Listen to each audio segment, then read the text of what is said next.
We are joined by Eric McKibben, the Director of Baseball Performance here at Charlotte. We are in the Olympic weight room.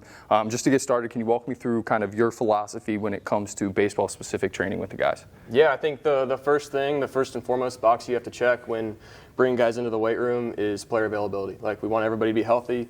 You know, the more guys we have on the field throughout the course of the fall with practice and scrimmages, and then trickles into the spring, we want to have our full arsenal of guys available to play every day. So we want to make sure we're checking those boxes, and that stems from movement quality overall.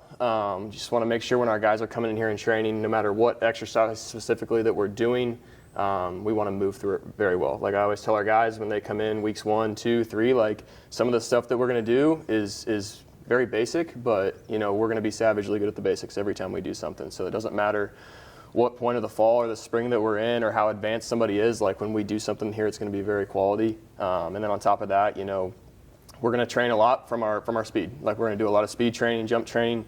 We're going to throw a lot of med balls throughout the course of the fall. Obviously, baseball is a very rotationally driven sport. It's a very power-driven sport. So on top of that, like we want guys to be fast. We want guys to be really powerful, and then on top of that, we want to be strong. I love a lot of what you just said there, but first thing you mentioned was player availability. Mm-hmm. In your role, how much are you working with the training staff? Are you constant communication with them, making sure guys are kind of where they need to be health-wise and things like that? Yeah, for sure. Like every time, I mean, if there was a player that were to get slightly injured a little bit, like myself and our athletic trainer, Don and Imo, we're always in communication. So like, what are they able to do today? Because there's always something players can do. Whether no guy should ever just like not come into the weight room. So on top of that, like it's about finding what they can do versus what they can't do. So if we have a player that, you know, might have rolled his ankle at practice one day, well, he can still come in and he can do upper body, or he can do something on the other leg. So we have plenty of resources, which we're really fortunate about in this weight room, where there's always a solution to finding something for guys to do. You mentioned in your first answer, and then you also mentioned your second answer, one leg, and that's something that I always think of when I think of baseball players. It's a sport that's played on one leg. Mm-hmm. So how important is it to then train on one leg throughout a lifting period to, you know, kind of get your body used to that one leg movement? Yeah, I think we do a ton of single leg or unilateral training. I think it's a big part of what we do here. But kind of going off that a little bit, I think kind of where the approach is that like we're not married to a specific exercise or married to a specific way to train players. Like I don't think it's not our job to fit the players to certain exercises, you know. I think it's our job to find the right exercises for some players. And so, you know, if a player moves really well through a bilateral squat, like a front squat or a back squat, and they feel really good on the field when they're doing it, and we utilize our force plates a lot, just that's kind of how we test our guys from power output. And so if their numbers are continuing to go up on that, then it's like, hey, we might stick with a regular barbell squat versus other guys that may be more comfortable or move better through a split squat or reverse lunge. I'm personally a big unilateral fan, and even in my own training, I spend a ton of time doing that stuff. So I don't think there's a right or wrong way to do it. I think the most part of it is just, you know, we're going to find what fits you the best versus what fits, you know, everyone else. Sure, and I love that, and I love the idea of kind of finding what works best for everyone. And there isn't one right way, mm-hmm. right? But there is a right way to have an approach and a mentality when you come in the weight room. Yeah. So for you in particular and this program, kind of what's the culture like in here? I'm sure just like every other weight room, there's a lot of juice when the guys are mm-hmm. getting after it. Kind of what's the mindset you like those guys to have when they're in this room getting ready to work? You know, we want to create a place where guys really want to come in and train. And, you know, fortunately we've brought in a lot of players that love the weight room, and they want to be in here. They want to get stronger. They want to get faster. They want to get more powerful. And I always tell our guys, you know, we have a lot that we're going to get done in a short amount of time.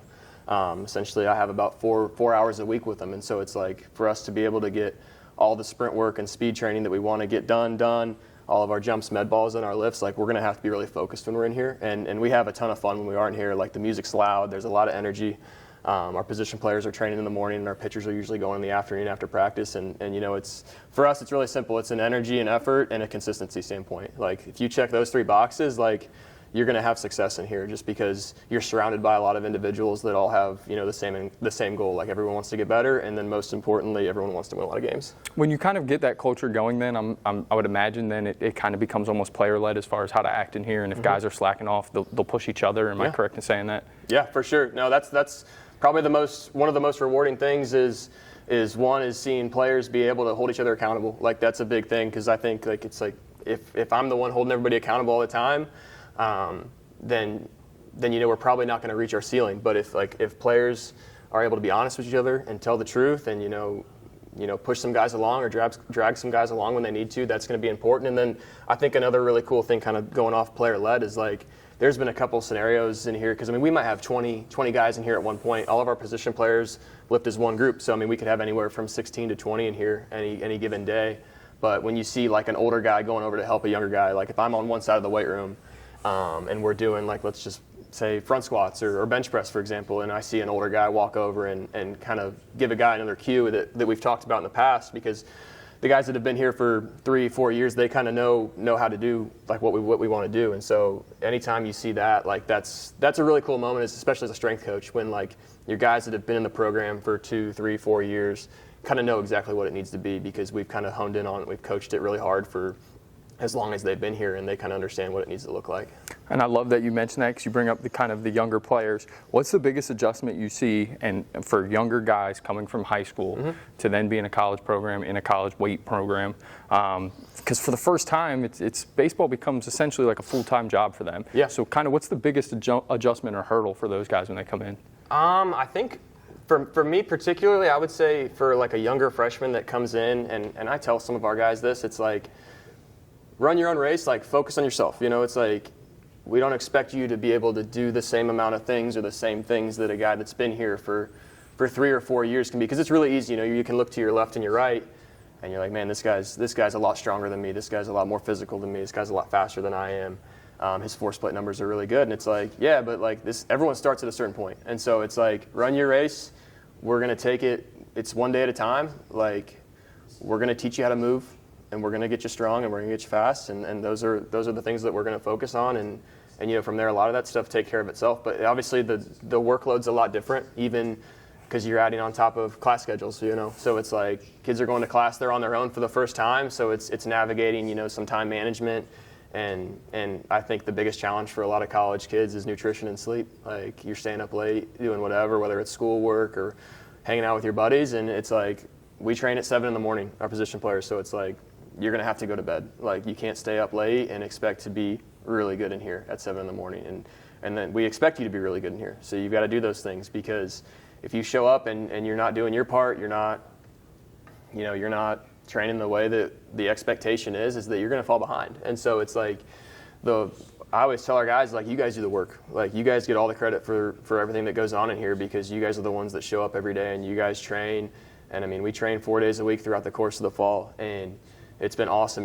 We've had a lot of guys that have seen some good physical improvements when they've came in here. Whether they've come from high school or whether they've come from junior college or from the transfer portal, it's like, that's, I think, something that's really cool, is like we've had a handful of guys from all different backgrounds that have come in, and it's like there are some kids that really have never trained a lot before they've gotten to school, and so I think when we first start, it's a little bit of an eye-opening experience of like, oh, this is what it's like, and it's like, yeah, this is what it's like, but we're not going to leave anybody behind. Like, we'll individualize things that we can do. I always tell them, like, we're going to individualize it in the team setting. So it's like, we're going to train you a certain way, and we're going to find what works for you, and then from there, it's like, it's up to you. Sure. Eric, we appreciate the time. Thanks for letting us come stop by. Absolutely. I appreciate it.